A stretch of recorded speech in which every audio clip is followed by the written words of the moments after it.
Welcome to the Write Good Books podcast, the audio companion to WriteGoodBooks.com, with your host Jason Bougger. Welcome back to the podcast, everybody. I'm Jason, joined by co-host Scott Michael Childers. It's wonderful to have you back again. It's wonderful to be back. Cool. Last time we talked about beginnings of your book, and I guess that could be implied on short stories as well. So this time we're going to talk about endings to be completists. Yes, because every good story needs a good ending. Yeah, they do, and that's really important because I've read a lot of short stories that you really like until that ending hits you and you're like, that ending was no good. So let's talk. Let's start with definitions. Okay. And you will play Mr. Dictionary today. Okay. What do you have as your definition for endings? I think it should be the resolution of the story and close up the major plot points and bring some closure to the characters we've grown to love throughout the novel. What about the characters we hate? Hopefully they're dead. Oh, well, okay. But, all right, so the main point on that is it is the closing part. We used the opening the door metaphor last time, so now we are closing the door. Our visit is complete. Yeah. And, sometimes that might be your last sentence. Sometimes it might be your last chapter. Sometimes it might be more drug out than that. But, yeah. So I don't know if we can really define that, but more like just the part of your plot that ends. So I guess when we're talking closure, mm-hmm. What type of things are we talking about then with closure? I know for me it's not necessarily everyone's dead. It's not the heat death of the universe, mm-hmm. but it just means at this point in time we have come to a point where we have seen the growth of a character that we needed to see, mm-hmm. or we've seen the resolution of the plot that we needed to see. And it just feels like this is the time to say goodbye to that situation. Yeah, I think for me it's whatever the biggest conflict in the story was, how that's tied up and resolved, I suppose. And if you leave your reader without closing out that conflict, then you've got a poor ending. Yeah. I think also, we talked about promises heavily in the beginnings episode. This is where, if you go through that checklist, and these are the promises I made to the reader, and did I fulfill them in some manner? Yes, mm-hmm. yes. Now again, it's not necessarily did I fulfill them as they expected me to fulfill them at the beginning. Mm-hmm. That's not what we're talking about. It's did this get addressed? Right. And is it there in writing? I think that's another important part of having a good ending.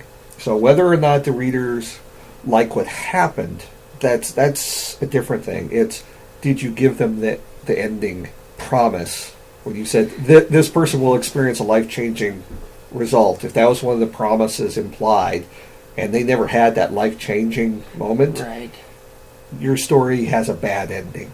And it's actually a bad story because that type of thing should be carried over throughout the whole book. Sure. If you set up a character where the reader is expecting to see that character grow or change, and then at the end of the story the character neither grew nor changed and just kind of waddled through life. And there's no reason why they didn't change. Right. And we'll talk about surprises later on. But yeah, there is I don't want to say an emotional feeling because that's pretty vague and that depends on the reader, it depends on each individual. But you've done your best to get everything all in a spot where we could leave and not even necessarily not wonder anymore, because there are points where you wish, I wish I could see one more day, mm-hmm. but you've told the story you wanted to tell. Yeah, when I say you need closure, it doesn't have to close every door. You can still leave a few doors open, but you need to close the ones that are going to answer the questions you ask at the beginning of the novel. Okay, so you talk about tell the story. Mm-hmm. I mentioned tell the story, and you talk about closing that. Mm-hmm. You can still leave things open, like you said, right? For the sequel, mm-hmm. or the next book in the trilogy, or the next trilogy of trilogies, or whatever. But if you're doing that, you should be doing that on purpose. Right. while you're resolving your conflicts, you can be planting seeds for the next one. Right. In a way. Or character motives that will carry over to the next Right. book or the next story or whatever. Right. You know, endings can be tough sometimes because, especially if you're trying to sell a book, you're trying to sell that book, you may not be trying to sell a trilogy, right? Or you may be trying to sell a trilogy. You write the book expecting it to be a trilogy. Sure. And they say, well, we don't want a trilogy, we just want the one book. And if it sells well, we'll turn it into a trilogy. Right. So then you have to leave enough open to build on that trilogy, and that is tricky. I think I did a post about that at one point, that, how do you pitch a trilogy? Because you want to pitch a full book, but that's a story for another day, I suppose. Yeah. Well, I want to talk about something. We talked about closure. Mm-hmm. And I mentioned this in previous episodes. And there's going to be emotional beats to your character or characters as they get to the end of their particular story arc, right? And how you pace out those moments of closure can really affect the ending and how people come away from that book. I've used some Peter Jackson films as examples. He's a great visual director, and I love most of what he's done. However, in a few of his films that I've watched, I get this feeling of, oh, we've hit the moment of closure, this is the ending. Oh, wait, I'm reinvesting back into these characters again, and now we're back to another moment of closure. Oh, wait, and now another moment of closure. And they're spaced out in a way that emotional impact that it could have is lessened, because I get this whole feeling of this is the ending. The music is in the moment, the cinematography is a moment of closure. What they're saying, what they're doing are all goodbyes and farewells, and then bang, we have to get reinvested in the character in a new moment to have another closure moment. You could use that type of thinking to manipulate the emotional response at the ending of your book. And so you could do moments of closure, extending them out. And I think this works better if you're doing moments of closure for small groups of characters. Okay. So that character's moment, they're done for the story. We will not see them the rest of the book. That person's moment is closure. We'll not see them. Yeah. And you don't make this big grand closure. It's just these little moments of closure. And if you space them using pacing and stuff, you could build up to a really emotional ending. Mm-hmm. Or you could try to have all the moments of closure in like one big ending. So all of a sudden, all the reveals, all of the moments of closure, bam, bam, bam, bam, bam. And then you have this really powerful but short-term emotional response to what you're writing. And so you can use those moments of closure to manipulate how the reader's going to come out at the end. It's like a roller coaster. Do you do lots of little dips, or do you do one big finale, loop-de-loop, turn them upside down, and then skid into the ending, right? What kind of ride are you giving them at the end? Yeah, because what you're talking about there kind of fixes the problem of having a big false ending and then reinvesting yourself in the characters and having another false ending. I had the same complaint with The Dark Knight. Is that the name of the movie? The second Batman movie. It's with Heath Ledger. Yeah, they get done with the Joker, and then all of a sudden there's another 35 minutes of Two-Face for no reason. Yeah. So yeah, you need to sum up those, or close out those character arcs at the right spot, and not give the false endings. Yeah, good point. And it really is about, that ending, Mm-hmm. right? It's a very powerful way to end, and it's a powerful statement. And I think that's why we're feeling those are moments that, man, if the movie just ended right here, just what a powerful ending that could be. But then, we go on this other side trip now, and it feels like a side trip, because the main nemesis, especially in that one, the main nemesis has been taken care of, and then we have this. And I don't want to put anything against the actors, Sure. but it's just the way that was structured. Right. It does feel like, now we're doing side quest, as opposed the main quest is done, and why are we worried about this? Yeah, especially when Two-Face should have been set up for another movie. That's again just my deal. Yeah, and maybe we just didn't get it. Maybe. That, and I'm sure there are people out there saying, you just don't get it. Fine. And speaking of getting it, you want your reader to understand the ending. Mm-hmm. I don't like the type of ending. I don't mind an ambiguous ending where you're not sure exactly what happens and you kind of leave it up to the reader, but you don't want it to just not end. I'll use a book from the late 70s as an example, so sorry for the spoiler alert, but at the end of Stephen King's Thinner, who eats the poison pie, they don't tell you. It just stops, and King has done that far too many times for me to name, but we see that. It's okay maybe in a short story, but in a long novel, you need to give your reader an answer to what happened, who lives, and who dies, I think. Well, there's the intentionally ambiguous, Mm-hmm. and then there's just the broken promise. Yeah. Hey, you promised I'd get some resolution of some sort, and I'm still waiting here hanging for it. Yeah. Because that can come off as lazy, too. It can come off as... Yeah. It can come off as pretentious.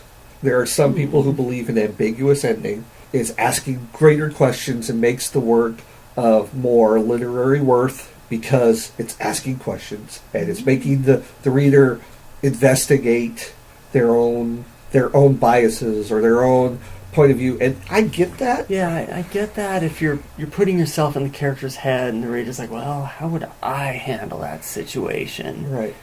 And if that's your goal, okay, but those type of ambiguous endings that elevate and make a point in their own ambiguity, that takes crafting. Yeah, and it should be rare. And it should not be your one-trick pony that every book always leaves the person asking the same question over multiple books. And here's if the rest of your book is the equivalent of an action-adventure movie, and then you leave this ambiguous ending, why?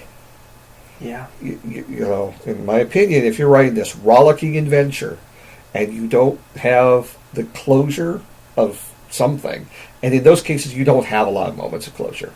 You're right. You're just, everyone's here for the ride, we're having fun, and then we know when the ride stops and we get off. If you're trying to do that, to say, hey, look, now this rollicking adventure is now deep literature, you're working at cross purposes. And your work should be one or the other, unless you are a true craftsman. And if you can pull it off, hey, you shouldn't be listening to us. You already know everything. Yeah, you know what you're doing. Yeah. You know what? To change subject, also, real quick, happy ending versus sad ending. When is that appropriate? I don't think we can give any advice on that because both are good. Both are endings. Yeah, I guess it depends on your motive, what emotion you want to leave your reader with. One thing I don't like is seeing, and I see this a lot at Theme of Absence, where a character is set up and the end of his character arc is he dies. And that's it. I don't see any resolution of a plot in that. Yeah. There's no character growth. There's no statement. And it's just like, here he is, and now he's dead. Yeah. And we've all done that. I remember doing that and somebody telling me, don't do that. And I said, oh yeah, I guess not. Yeah. And there's sometimes, depending on if you're an outliner or a pantser or whatever, you don't know what your ending, if it's going to be happy or sad, until you get to that point and say, at this point, the emotional response I can get out of my reader is this or this, because I've led up to either one. Yeah. And the promises I've made could be resolved by either one. Right. Then it's your choice. However, if your promises have said, there will be great sacrifice, but in the end the world will be saved, you've got to have that moment of sacrifice, and it might be a very sad ending because of that. Yeah. So happy versus sad, I'm not one to say you have to have X number of happy versus X number of sad.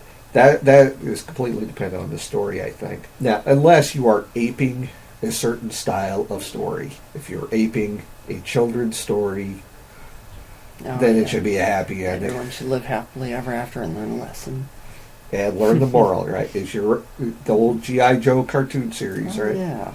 But yeah, I'm not going to advocate one over the other. Right, me neither. And did we answer the questions we asked on this podcast? Well, see, this is where revisions come in. Yes. No, that before we close out revisions, are important. I think more often than not, you're going to end your story with a different ending than you planned to, or than your first draft ended with. Yeah, maybe. Maybe okay. For me, Yeah.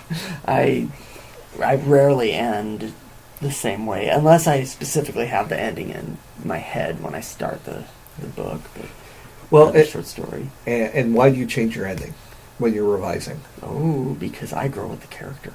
Okay. And then are you, as you revise, are you seeing the promises?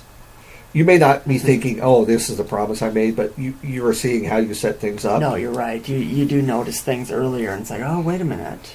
I could go in another direction with this. And I'm also not the best with endings, so I try to be an outliner. I'm still a bit of a discovery writer at heart, so I don't always know where the story's going to end. And sometimes I have to learn that as I write it also. So. Which is completely valid, yeah. Mm-hmm.